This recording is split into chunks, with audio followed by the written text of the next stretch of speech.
बच्चों, आज 23/9/2020 कक्षा 10 के गणित में आपका स्वागत है। चैप्टर चल रहा है त्रिकोणमिति और त्रिकोणमिति के कुछ अनुप्रयोग चल रहे हैं। अर्थात जो चैप्टर हमारा होगा ऊंचाई दूरी संबंधी प्रश्न होंगे। इसमें कुछ परिभाषाएं देखिए। पहला है क्षैतिज रेखा, जिसे दृष्टि रेखा भी कहते हैं। तो है क्या चीज़? तो मतलब यदि आप आँख से किसी वस्तु को देख रहे हैं तो सीधे दिखाई दे, अर्थात आँख की जो पुतली है न तो ऊपर की ओर झुकाए न तो नीचे की ओर झुकाए, वो क्षैतिज रेखा या दृष्टि रेखा होगी। यदि प्रेक्षक किसी वस्तु को सीधी क्षैतिज रेखा में बिना आँख को ऊपर या नीचे किए देखता है तो उसे क्षैतिज रेखा या दृष्टि रेखा कहते हैं। देखिए बना हुआ, ये आँख बना दिया, वस्तु को देख रहा है सीधे। इसके बाद अवनमन कोण नंबर आता है। अवनमन का नाम ही है अवनमन। यदि देखिए अव बंद हो रहा, अवनमन अर्थात नीचे की ओर। वस्तु या उसका कोई भाग प्रेक्षक की आंख से जाने वाली क्षैतिज रेखा के नीचे की ओर बने कोण अवनमन कोण कहलाते हैं। देखिए ये क्षैतिज रेखा है, आंख से देखा क्षैतिज रेखा, लेकिन नीचे की तरफ देख रहा है, ये कोई वस्तु है। तो क्षैतिज रेखा और ये जो वस्तु को देखने के वाली रेखा, इनके बीच जो कोण बनेगा उसे अवनमन कोण कहते हैं। अर्थात हम देखेंगे तो आंख से जो पुतली है उससे नीचे की तरफ झुका हुआ जब कोण बनेगा क्षैतिज रेखा, उसमें वो कोण अवनमन कोण कहलाएगा। अगला आता है उन्नयन कोण। जैसा नाम उन्नयन माने ऊंचा उड़ना। तो प्रेक्षक की आंख से जाने वाली क्षैतिज रेखा से ऊपर की ओर, क्षैतिज रेखा से ऊपर की ओर किसी वस्तु और क्षैतिज रेखा से बने कोण, ये वस्तु है और ये क्षैतिज रेखा, इनके बीच का जो कोण बना होता है उसे उन्नयन कोण कहते हैं। अर्थात ऊपर की ओर उठे वाले कोण के उन्नयन कोण और नीचे की ओर जो झुका हुआ कोण उसे अवनमन कोण। और नीचे ऊपर की तुलना कहाँ होगा? जो दृष्टि है हमारी, नेत्र है हमारा या आँख हमारा, उसके जो क्षैतिज रेखा सीधी रेखा से ही नीचे की तरफ अवनमन, ऊपर की तरफ उन्नयन। ये ध्यान रखना आपको। इसके बाद आता हमारा प्रश्नावली 9.1। इसका पहला प्रश्न है ऊंचाई दूरी का ध्यान रखना। बहुत एक सर्कस का एक कलाकार 20 मीटर लंबी डोरी पर चढ़ रहा है। कहाँ चढ़ रहा है? 20 मीटर लंबी डोरी पर, जो अच्छी तरह से तनी हुई है, भूमि पर सीधे खंभे की शिखर से बंधी हुई है। यदि भूमि के स्तर से डोर द्वारा बनाए गए कोण 30 अंश हो खंभे की ऊंचाई। तो देखिए ये खंभा ए बी है। अब लिखेंगे चित्र ऐसे बनेगा। अच्छा ये भी ध्यान रखें, ऊंचाई दूरी में जो भी चित्र बनेंगे वो समकोण त्रिभुज ही बनेंगे, क्योंकि हम त्रिकोणमिति में चर्चा कर चुके हैं। त्रिकोणमिति माने 3 कोण हो गया। अच्छा त्रिभुज में न्यून कोण, अधिक कोण, समकोण आदि होते हैं। तो हमें इसमें जो भी कोण बनेंगे वो समकोण त्रिभुज ही बनेंगे हर हाल में, ध्यान रखना आपको। तो मान लिया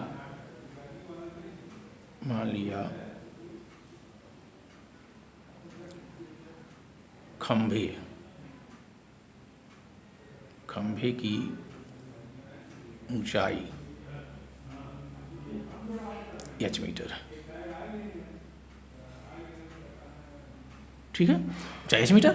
बाकी चीज़ मालूम है हमें AC मालूम है। यहाँ देखिए अभी आपको चर्चा की गए थे, कोण C के लिए करेंगे तो इसका समभुज भुजा AB और आधार BC और कर्ण AC होगा। हमें क्या निकालना है? AB निकालना है। तो ये लंब है और कर्ण, लंब कर्ण का अनुपात किस में होता है? साइन में बड़ा होगा। साइन थीटा बराबर लंब बटा कर्ण, ये बताया गया था। तो हमें निकालना है। अब लिखेंगे त्रिभुज ABC में कोण से के लिए टैन का बताया कि कहीं कहीं टैन होता है, कहीं साइन या साइन चलेगा। साइन होता है लंब बटा कर्ण, साइन C लंब बटा कर्ण। अब देखिए इस त्रिभुज में जो ABC है उसको लिखना है। लंब कौन है? AB, कर्ण कौन है? AC, ध्यान रख रहे हैं। अब साइन C के जब उसका जो कोण मान लिखा है वो साइन 30 अंश। लंब क्या मान है? AB का AH और AC का मान क्या दिया है? 20। जो ज्ञात है उसे लिख दीजिए। अब आपको क्या रखना है? साइन C का मान अर्थात साइन 30 का मान। तो साइन 30 का मान तो अब याद करना ही पड़ेगा। साइन 30 का मान होता है 1/2, यहाँ होता है AH 20। अब तिर्यक गुणा कर लीजिए, तिर्यक गुणा।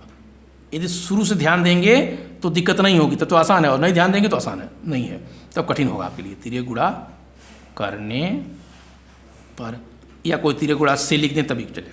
एच का 2 में गुणा करेंगे तो 2 टाइम्स H बराबर 20 से कम 20। तो एच बराबर क्या मिलेगा, 20/2 बराबर 10। एच क्या होता है, मीटर, लिखा एच मीटर है, तो इसका मतलब 10 का मीटर होगा। अतः ऊंचाई लिखेंगे, अतः खंभे की ऊंचाई क्या लिखेंगे, 10 मीटर।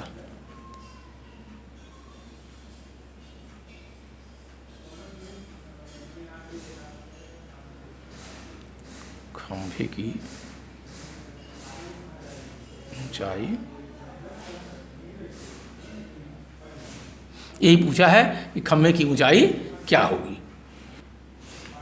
दूसरा प्रश्न देखिए, इसमें कहता है कि आंधी आने से एक पेड़ टूट जाता है और टूटा हुआ भाग इस तरह से मुड़ जाता है कि पेड़ का शिखर जमीन को छूने लगे। कल्पना करें, ये आपका पेड़ है,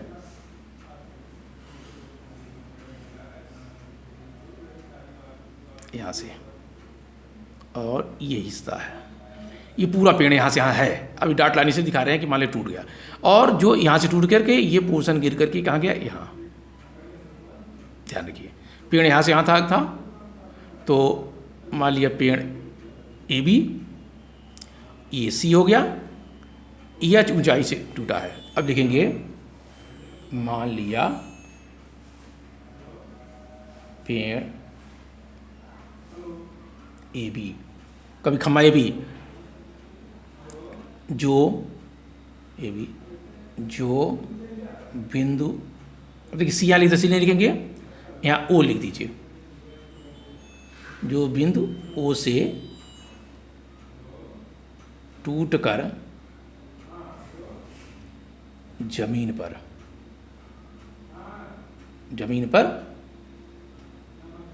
गिरा है।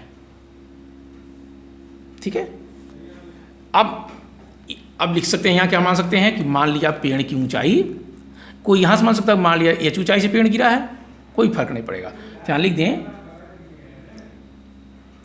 तथा हम इसको लिख दें, पूरे को लिख सकते हैं तो एच में से घटाएंगे, नहीं तो लिख सकते हैं एच ऊंचाई से, तथा पेड़ एच मीटर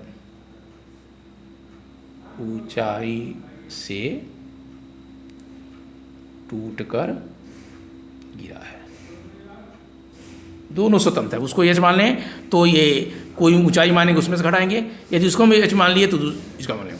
अब देखिए, इसमें और क्या मालूम आपको, इसके साथ कितने अंश कोण बनाता है, 30 अंश का, 30 अंश। ठीक, और एक चीज़ और मालूम है, जहाँ पेड़ का शिखर जमीन को छूता है, यानी ये पोर्शन, सी पोर्शन, ए से सी,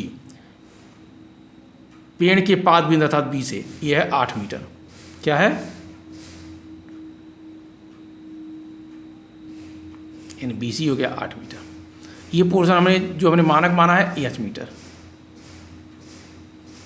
और ये ज्ञात करना है कौन सा, ओ सी, जो कर्ण है वो ज्ञात करना है। इसमें देखिए, अब कौन सूत्र लगेगा, हमें कोण सी है, इसके सम्मुख भुजा ओ बी, और आधार, लंब बटा आधार किसमें लगता है, tan में, तो tan वाला सूत्र यहाँ यूज होगा। तो अब देखिए, हमने क्या क्या माना इसमें, अब त्रिभुज ए नहीं बोल के त्रिभुज ओ बी सी में बोलेंगे, त्रिभुज ओ बी सी में। अब क्या तरीका बताया आपको, आधार मालूम है, ऊंचाई हमें ज्ञात करना है, लंब ज्ञात करना है, तो उसके लिए कौन सा होगा, tan वाला, tan सी, हिंदी वाला पहले लिख लीजिए, रडा लंब बटा आधार। ठीक है ना, लंब कौन है, ओ बी, आधार कौन है, बी सी। अब जो मान है tan सी की जगह पे tan 30 लिखिए, tan 30 अंश।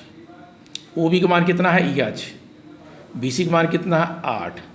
अब tan 30 का मान लिख लीजिए, इसका मान होता है 1/√3, यहाँ 8, यह एच होगा, ये 8। अब तिर्यक गुणा करिए, तिर्यक गुणा करने पर, तिर्यक गुणा करेंगे क्या मिलेगा, इसका गुणा इसमें होगा, अंक पहले आता है, देखिए √3h बराबर 8, तो h बराबर लिख सकते हैं 8/√3, समीकरण 1 डाल दीजिए, ये हो गया हमारा 1, h बराबर कितना हो गया, 8/√3। तो इससे काम नहीं चला, अब हमारे पास क्या होगा, पुनः इसी समीकरण में, इसी चित्र में क्या ले सकते हैं, हमें चूंकि ये आधार मालूम है, कर्ण निकालना है, हमें क्या निकालना है, ये कोण यही लगेगा, तो अब आधार और कर्ण का किस में रिश्ता होता है? कॉस में। पुनः लिखेंगे, पुनः इस त्रिभुज को ऐसा लिख सकते हैं समकोण बना के, ऐसे ये भी त्रिभुज है ओ बी सी में,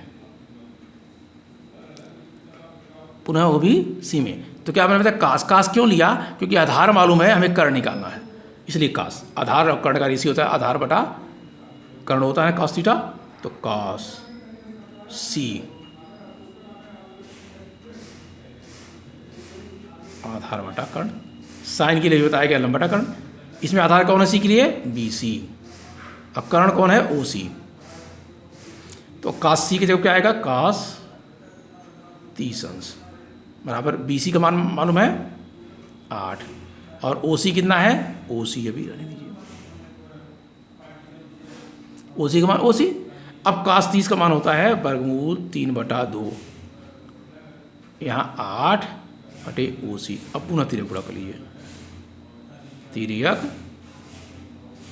गुणा करने पर इसी चित्र में 2 यूज किया गया है। तो तिर्यक गुणा क्या होगा? ओ सी के √3 ओ सी बराबर 8 दूनी 16, 8 दूनी 16। तो ओ सी बराबर निकल जाएगा इसमें, ओ सी बराबर क्या होगा? 16/√3। ये समीकरण नंबर 2। जरा ध्यान से देखिए, ओ सी निकला यहाँ से यहाँ और ओ बी निकला यहाँ, अर्थात यही ऊपर भेज दीजिए तो ए बी निकल जाएगा, ठीक है ना। अतः पेड़ की ऊंचाई क्या होगी? पेड़ की ऊंचाई देखिए, जो पेड़ है इसको हम क्या कर सकते हैं? ए ओ प्लस ओ बी, ठीक है ना, ए ओ प्लस ओ बी। और ए ओ के या करके ए ओ के जगह पर लिख सकते हैं सी ओ या ओ सी प्लस ओ बी। हमें दोनों मान मालूम है, सी ओ या ओ सी कितना निकला? 16/3, 16/3। और ये क्या निकला? 8/3। चूँकि दोनों के हर बराबर हैं तो लघुत्तम वर्गमूल 3 आएगा, और सीधे 16 और 8 जुड़ के 24 हो जाएगा। इतना हो गया। यदि हम ऐसा लिखते हैं तो हमारा प्रश्न थोड़ा सा अच्छा नहीं लगता, तो क्या करें? इसमें संयुग्मी कर दें। संयुग्म का भी कल चर्चा किए थे कभी, तो संयुग्मी करेंगे तो क्या मिलेगा? यानी इसके हर से ही अंश और हर में गुणा कर। हर कितना है? वर्गमूल 3, तो वर्गमूल 3 से अंश और हर में गुणा कर लीजिए, लिख दीजिए वर्गमूल 3 से अंश और हर में गुणा करने पर। तो हमारा मैटर क्या आया? दोनों जोड़ने पे पूरे पेड़ की ऊंचाई कितना है? 24/3। तो इसी 24/3 में अंश में भी करिए वर्गमूल 3 और हर में भी वर्गमूल 3 करिए।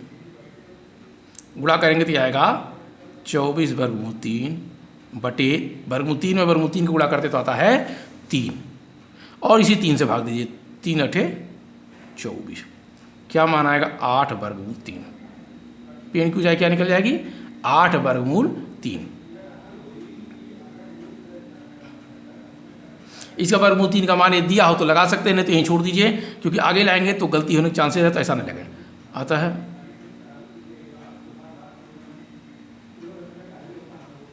पेड़ की